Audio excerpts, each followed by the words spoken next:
Et moi j'ai une belle histoire dont je dois vous parler, le genre d'histoire qui nous rappelle pourquoi on aime le sport, le genre d'histoire qu'on aime raconter, le genre d'histoire qui nous fait rêver. Il était une fois sur les cours de tennis de l'université de la Texas A&M aux États-Unis, deux joueurs s'entraînaient dans l'espoir de remporter des matchs sur la scène universitaire. L'un d'eux s'appelle Arthur Rinderknecht, il est français originaire du Var, et l'autre s'appelle Valentin Vachereau, lui originaire de la principauté de Monaco. Mais ces deux joueurs ont un lien assez spécial, ils sont cousins germains et ils partagent une passion commune, celle du tennis. Leur avenir semble radieux et ils sont tous deux promis à réaliser de belles choses sur la scène du tennis mondial. Faisons un bond dans le temps et rendons-nous au 29 septembre 2025.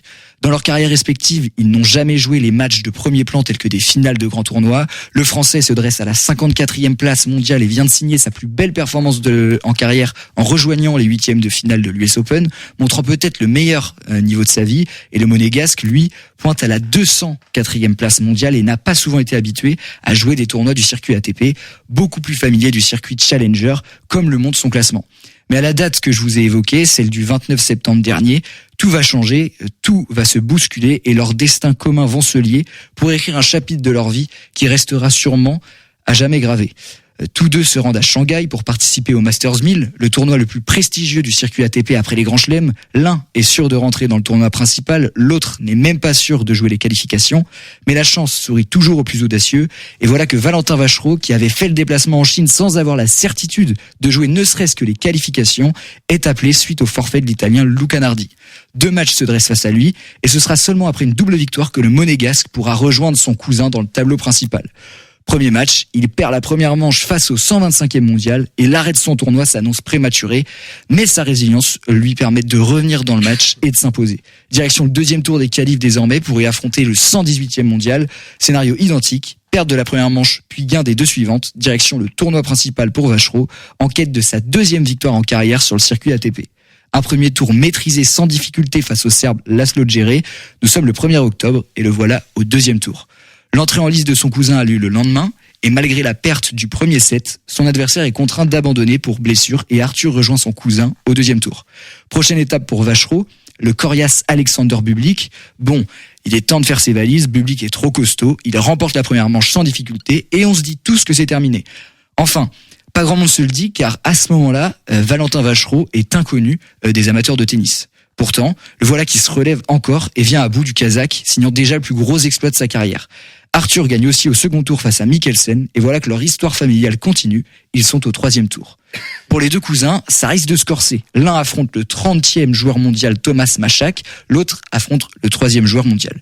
Difficile sur le papier, mais loin de l'être sur le court, Arthur recrée l'exploit et après avoir déjà battu Zverev au premier tour de Wimbledon, on en avait déjà parlé, le voilà qui recommence.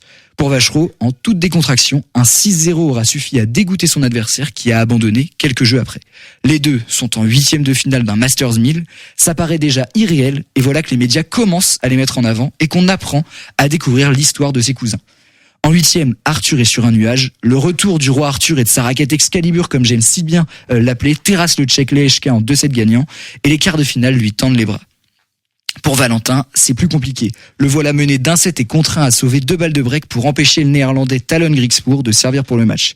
Cela ne lui a pas fait peur, il a sauvé ses balles de break et est allé remporter la deuxième manche après un tie-break taille-patron, remporté 7-1, avant de finir le travail et de s'imposer dans la dernière manche. Tout commence à être réellement dingue pour les deux cousins et les voilà pouvant s'octroyer le droit de rêver. Et si ils allaient le chercher? La machine Rinderknecht-Vachereau était lancée, rien ne pouvait plus leur arriver. Tout était écrit pour que ces deux cousins se retrouvent en finale. C'était leur moment, c'était maintenant.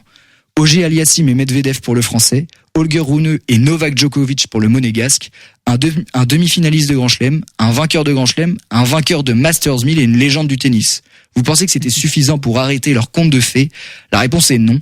Et les deux cousins ont écarté tous ces joueurs de classe mondiale pour se retrouver en finale.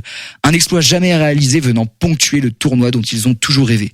Dimanche 12 octobre, voilà les deux cousins prêts à s'affronter pour s'adjuger un Masters 1000. Mais les deux n'ont cessé de le répéter. Ils avaient déjà gagné. La victoire était de s'y retrouver. Alors peu importe qui allait gagner, ils vivaient déjà un rêve éveillé. Et c'est Vachereau qui s'en est allé remporter le titre, marquant l'histoire de sa principauté, devenant le premier joueur monégasque à soulever ce trophée. Et voilà comment deux cousins ont propulsé leur famille sur le toit du tennis, et je dirais même sur le toit du sport. Un exploit qui ne sera sûrement jamais plus réalisé. 2 cousins en finale d'un Masters 1000, dont le vainqueur signe le record du joueur le plus mal classé de l'histoire à remporter un tel tournoi. On rappelle qu'il est passé de la 204e place mondiale à la 40e place à l'heure actuelle. Tout était parfait, tout a semblé irréel, mais ils l'ont bien fait. Alors bravo Arthur Hinderknecht et bravo Valentin Vachereau. Merci pour ces émotions, à jamais dans l'histoire de notre passion.